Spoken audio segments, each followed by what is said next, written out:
మన ప్రభు అయిన యేసుక్రీస్తు వారి నామమునకు మహిమ ఘనత ప్రభావములు కలుగునుగాక. ప్రభువునందు ప్రియులారా, దేవుడు తన రక్షణ కార్యాన్ని నా పట్ల జరిగించినటువంటి సాక్ష్యమును మీతో కూడా పంచుకోవడానికి ప్రభువు నాకు ఈ వేదికనిచ్చినందుకు నా ప్రభువుని నేను ఎంతగానో స్తుతిస్తూ ఉన్నాను. సోదరు ఆల్ఫా ద్వారా ప్రభు ఈ గొప్ప అవకాశాన్ని నాకు ఇచ్చినందుకు నా యేసుక్రీస్తుకి సమస్త మహిమ ఘనత ప్రభావాలు చెల్లిస్తూ నా సాక్ష్యాన్ని మీతో పంచుకుంటూ ఉన్నాను. నా పేరు ప్రసాద్ రాజు. నేను హైదరాబాదులో పుట్టి పెరిగి పెద్ద అయినాను. మా నాన్నగారు గవర్నమెంట్ పాలిటెక్నిక్ కాలేజీలో డెమినిస్ట్రేటర్గా ఉద్యోగం చేసేవారు రామాంతపూర్లో. నాకు ఒక అక్క, ఒక తమ్ముడు. మా తల్లిదండ్రులకు మేము ముగ్గురం సంతానం. నా రక్షణ సాక్ష్యం ఏమనగా, మేము రాజ్భవన్ కాలనీ సోమాజిగూడ ఏరియాలో నివాసం ఉండేవాళ్ళం.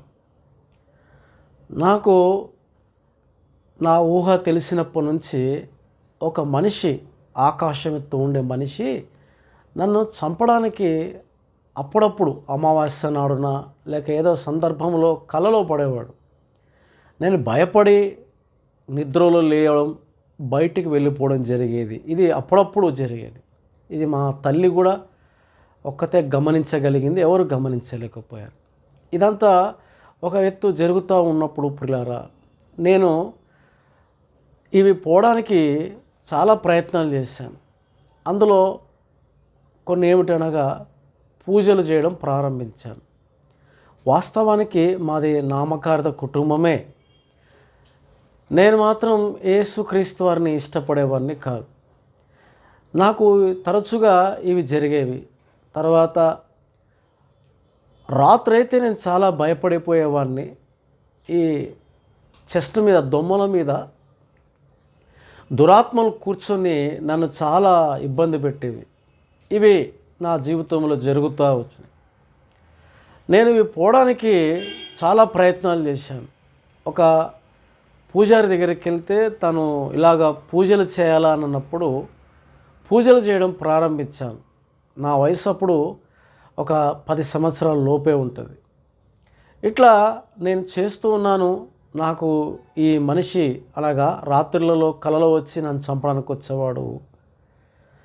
రావడం తగ్గలేదు, పెరిగిపోతూ ఉంది. మనశ్శాంతి లేదు. వాటి కొరకు నేను డ్రగ్స్ తీసుకోవడం అలవాటు పడ్డాను. నిద్ర రావడం లేదు. ఆ నిద్ర పోవడానికి నేను చాలా ప్రయత్నాలు చేశాను. అందులో చివరికి నేను తెలుసుకునేందంటే, ఈ మత్తు పదార్థాల వల్ల కొద్దిసేపు నిద్ర వస్తుంది డ్రగ్స్కి, ఆ తర్వాత విచిత్రమైనటువంటి అలవాట్లకు సిగరెట్లు తీసి అందులో ఉన్నటువంటి పొడిని తీసేసి గంజాయి తాగేవాడిని. ఇంట్లో నుంచి దాదాపున వెళ్ళిపోవడము, నా ఇష్టం వచ్చినప్పుడు రావడం ఇలా జరిగేది. ఇట్లా జరుగుతున్నటువంటి క్రమంలో నేను ఉన్నటువంటి ఏరియాలో ఎక్కువ ఆ రోజునగా 1990-91 ఈ రామజన్మభూమి బాబరీ మసీదు గొడవలు జరుగుతున్నప్పుడు నేనే బీజేపీ పార్టీకి ఆకర్షితుడైనాను. దేవుడు అనేవాడు మనుషులను రక్షించాలంటే రాక్షసులను చంపాలి, సంహరణ చేయాలి కదా అని ఆ పూజలు చేస్తున్నప్పుడు ఆ పూజారి గారు పలికే మాటలు బట్టి నేను ఎక్కువగా రాముణ్ణి పూజించేవాడిని. అయోధ్యకు వెళ్ళొచ్చాను. నేను ప్రతి బేస్తవారం సాయిబాబా గుడికి వెళ్ళేవాడిని. తర్వాత ప్రతి మంగళవారం జూబ్లీస్లో పెద్దమ్మ గుడి అక్కడికి వెళ్ళేవాడిని. ప్రతి శనివారం ఖైరతాబాద్లో విద్యుత్ సౌధకు ఆపోజిట్లో ఉంటుంది ఆంజనేయుల గుడి కూడా వెళ్ళేవాడిని. చుట్టూ ప్రదర్శనలు చేసేవాడిని. కేవలం దేని కొరకనగా ఈ దురాత్మల ప్రభావం పోవాలని. ఇందులో పాపం పెరిగిపోయింది కానీ నాలో ఏ మార్పు రాలేదు. పైగా ఆ దురాత్మ ప్రభావం ఎక్కువైపోయింది. ఇట్లా భారతీయ జనతా పార్టీలో పనిచేస్తున్నప్పుడు చాలా గొడవలు చేయడము, హైదరాబాద్ ఏరియాలో ఆ 91 ప్రాంతంలో చాలా అల్లర్లు చేయడం, బస్సులు తగలేయడము, ఇట్లాంటి చాలా కార్యక్రమాలు చేశాను. చాలా పాపాలు చేశాను. నా అంత పాపాత్ముడు ఈ భూమి మీద బహుశా ఎవరు ఉండకపోవచ్చు.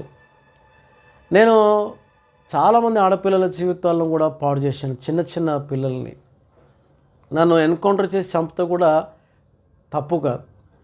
ఇట్లా భక్తి పెరిగిపోయింది. రాజకీయ నాయకులతో చాలామందితో సంబంధాలు ఏర్పరచబడ్డాయి. వాళ్ళకు పనిచేయడం ప్రారంభించాను. ఈ చేతి నుంచి డబ్బులు సంపాదించేవాడిని. సాయంకాలం అయ్యేసరికల్లా 75 పైసలు బస్ ఛార్జీ ఉండేది కాదు. మనశ్శాంతి లేనిది ఒక్కొక్క లోటు.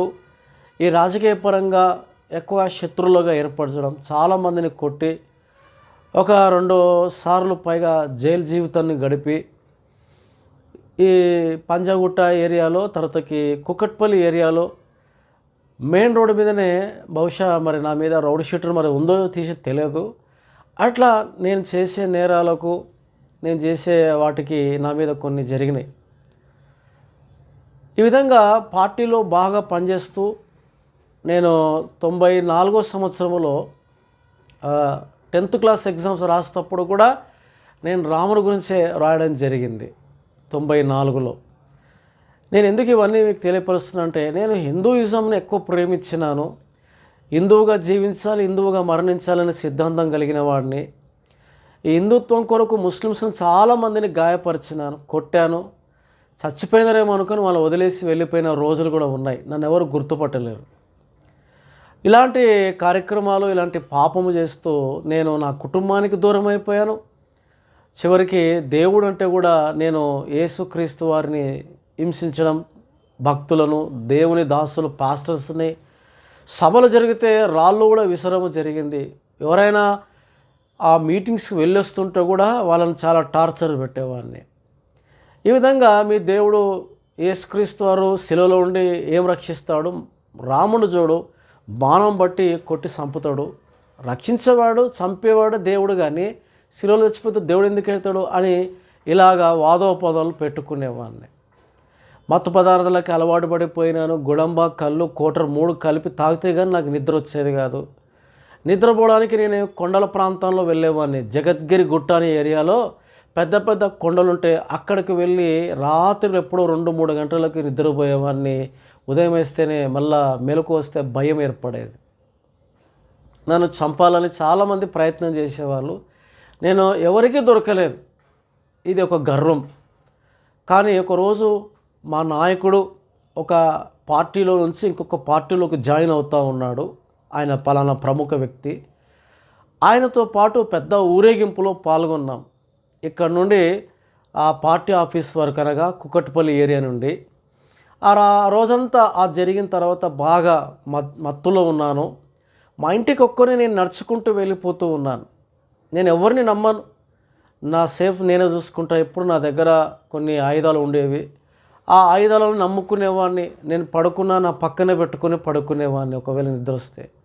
ఆ ఆయుధాలు ధరించుకుని నేను వెళ్తూ ఉన్నప్పుడు మధ్యరాత్రి అంటే 12 అవుతుంటుంది. 2 పోలీసు వాళ్ళు 2 వీలర్ మీద వచ్చి నన్ను ఆపి చెక్ చేసినారు. నా దగ్గర ఏం దొరకలేదు. అంటే నేను పెట్టాల్సిన స్థలంలో పెట్టాను.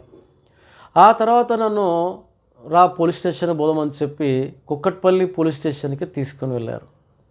అక్కడ ఒక 15-20 నిమిషాలు ఉన్న తర్వాత నన్ను ఎందుకు తెచ్చిర్రు ఈడికి మీరు అని చెప్పి వాళ్ళని కొంచెం నేను దబాయించాను. అప్పుడు వాళ్ళు ఏం చేశారంటే, చిన్న ఇష్యూ జరిగింది, అందుకొరకే ఎంక్వైరీ కొరకు పంపించేస్తామని చెప్పి కొద్దిసేపు అయిన తర్వాత మీరు వెళ్ళొచ్చు అని అన్నారు. నేను అట్లా ఒక 10 అడుగులు దూరం వేసిన తర్వాత 2 మనుషులు వచ్చి నా మీద చేయి చూయించి, సార్ వీడు మమ్మల్ని కొట్టి డబ్బులు గుంజుకున్నాడు, మెడలో గొలుసు, చేతుకున్నటువంటి బ్రాసులు తీసేసుకున్నాడు అని చెప్పి నా మీద నేరం మోపినారు. నేను దొంగతనం మాత్రం చేయలేదు. అంటే దొంగతనం అంటే ఇళ్ళల్లో పడి అలాంటివి ఎప్పుడు చేయలేదు. హత్య ప్రయత్నాలు చేశాను, కిడ్నాపులు చేశాను. ఎలక్షన్స్ జరిగినప్పుడు చచ్చిపోయిన వాళ్ళ ఓట్లు వేసేవాడిని. పోలీసు వాళ్ళకి ఎవరికి దొరకకుండా తిరిగేవాడిని. నేను చాలా నేరాలు చేశాను, ఎప్పుడు ఎవరికి దొరకలే. అయితే ఆ పోలీసు వాళ్ళు ఆ మాటలు, వాళ్ళు చెప్పే మాటలు విని నా మీద వెంటనే వాళ్ళు కొట్టడం ప్రారంభించినారు. ఒట్టు సార్, నరసింహస్వామి మీద ఒట్టు, నేను దొంగతనాలు చేయను అని నేను వాళ్ళకి చెబుతూ ఉన్నాను. ఆ రోజంతా నన్ను బాగా బట్టలు తీసి కొట్టినారు. ఉదయం అయితేనే మా పార్టీ నాయకులు, బీజేపీ నాయకులు, కొంతమంది బజరంగ దళ వాళ్ళు వచ్చి నన్ను పలకరించి నాకు బిర్యానీ తెచ్చినారు. తమ్మి నువ్వేం ఫికర్ చేయ, నేను నడిపిస్తాం అని చెప్పి అన్నారు. 1 రోజు అయింది, 2 రోజులు అయింది. 3వ రోజు పోలీసు వాళ్ళు చాలా టార్చర్ చేశారు. నా కాళ్ళ సందులో 2 చేతులు ఇలా కట్టేసి మధ్యలో రోకల బండ చెక్కి ఫ్యాన్ కొండికి వేలాడదీసి ఒప్పుకుంటే విడిచిపెడతాం అని చెప్పి అన్నారు. ఏవి కొన్ని హత్య కేసులు అవన్నీ నా మీద బనాయించడానికి ప్రయత్నం చేస్తూ ఉన్నారు. వాళ్ళు కొడుతూ ఉన్నారు నా అరికాళ్ళ మీద, మోకాళ్ళ మీద, అరికాళ్ళ మీద, మోకాళ్ళ మీద, ఆ తర్వాత నడుము. ఇట్లా కొడుతూ ఉంటే ఆ దెబ్బలకు నేను తట్టుకోలేక నేరాన్ని ఒప్పుకున్నాను. నేను చెయ్యని దాన్ని ఒప్పుకున్నాను. అప్పుడు నన్ను వాళ్ళు నా కట్లు విప్పి తీసుకుపోయి లాకప్లో పడేశారు. నా కాళ్ళు చేతులు ముదురుకుపోయినాయి. తల ఇట్లా వంచడానికి రావడం లేదు. నరాలన్నీ బిగుసుకుపోయినాయి. ఆ రోజు నాకు బాగా గుర్తు. మధ్యరాత్రి నన్ను పోలీసులు నా మెడలో ఒక పెద్ద రింగ్ వేసి నా కాళ్ళు చేతులు సంఖ్యలతో కట్టించి వ్యాన్లో హెచ్ఎంటీ జంగల్ అంటాం దాన్ని, ఇప్పుడున్నటువంటి మియాపూర్ రైల్వే స్టేషన్, అక్కడికి తీసుకెళ్ళి పెద్దవి తుపాకులు ఉండే అప్పుడు పోలీస్ స్టేషన్లలో వాటితో బాగా కొట్టేసి ఇక ఈ పనులన్నీ కూడా నావి డూప్లికేటు. ఈ వ్రేళ్ళు చేతులన్నీ కూడా నాకు ఫ్రాక్చర్ అయిపోయినాయి. ఇప్పుడు కూడా నేను సరిగ్గా నడవలేను, నిలవలేను. అలాంటి నన్ను బాగా టార్చర్ చేసి కొడుతూ ఉన్నప్పుడు నన్ను చంపాలి, ఎన్కౌంటర్ చేయాలనుకున్న టైంలో వాళ్ళకు వైర్లెస్ నుంచి ఒక ఫోన్ వచ్చింది. ఎక్కడి నుంచి వచ్చిందో తెలియదు.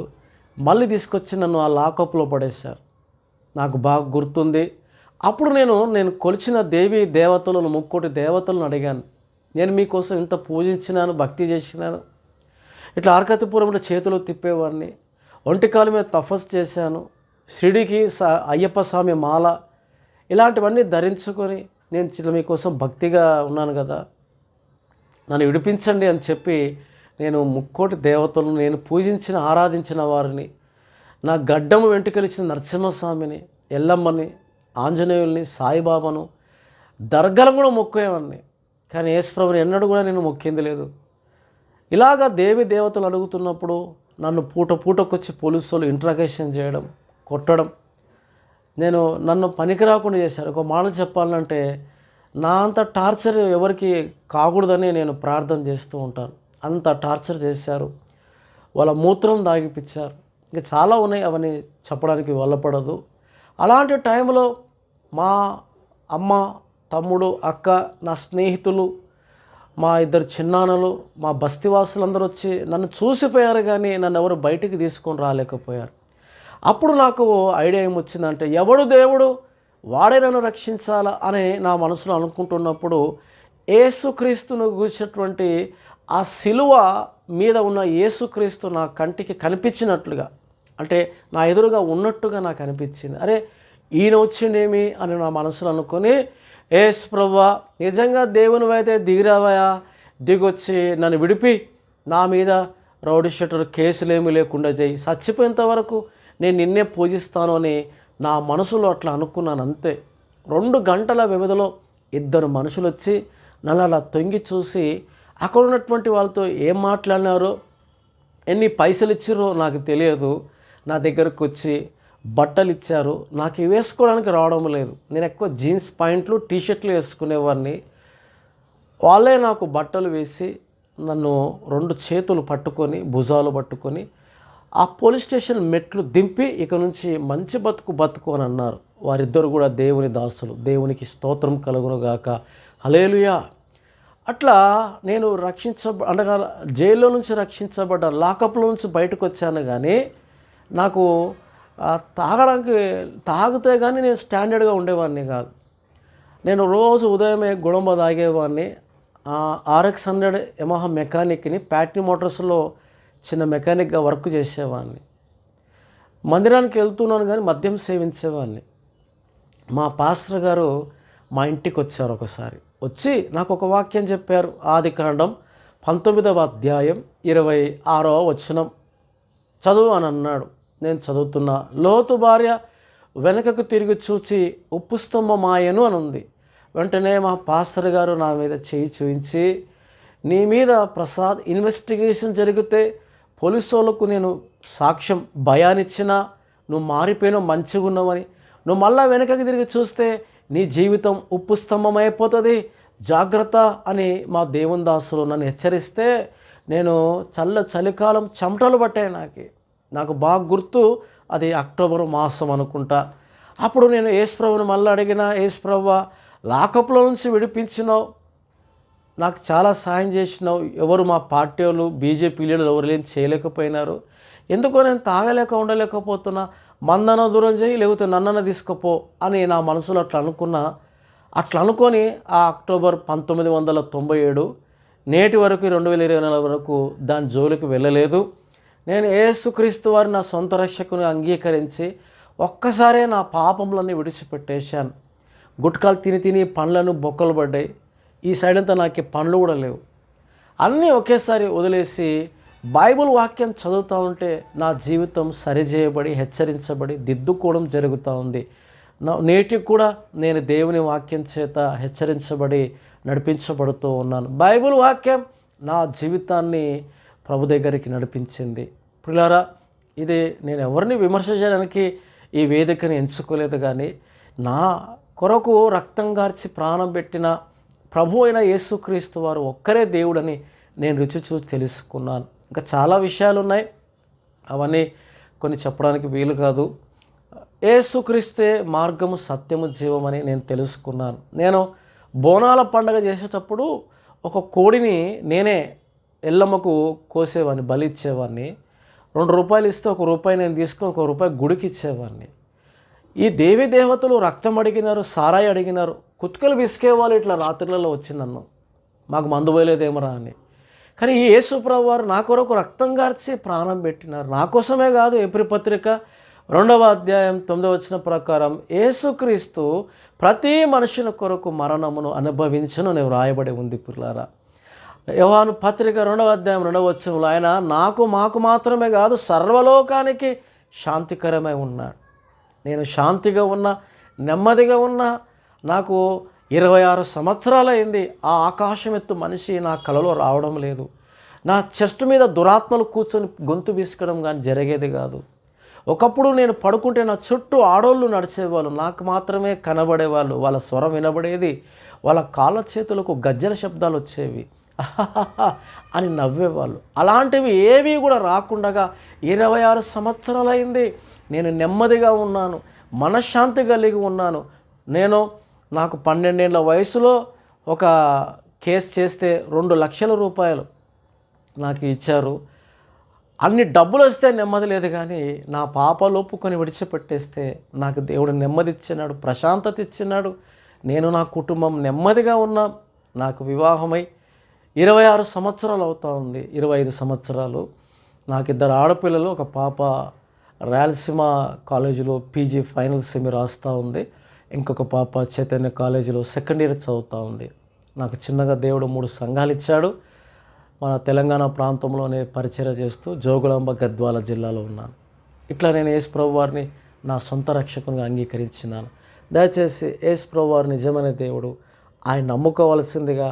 నేను హిందూ బాధితునిగా ఉండి హిందూ పూజలు, వ్రతాలు, నోములు, పెద్ద పెద్ద వినాయక విగ్రహాలు కూర్చోబెట్టి చాలా చేశాను నేను. అవన్నీ చెప్పడానికి సమయం లేదు.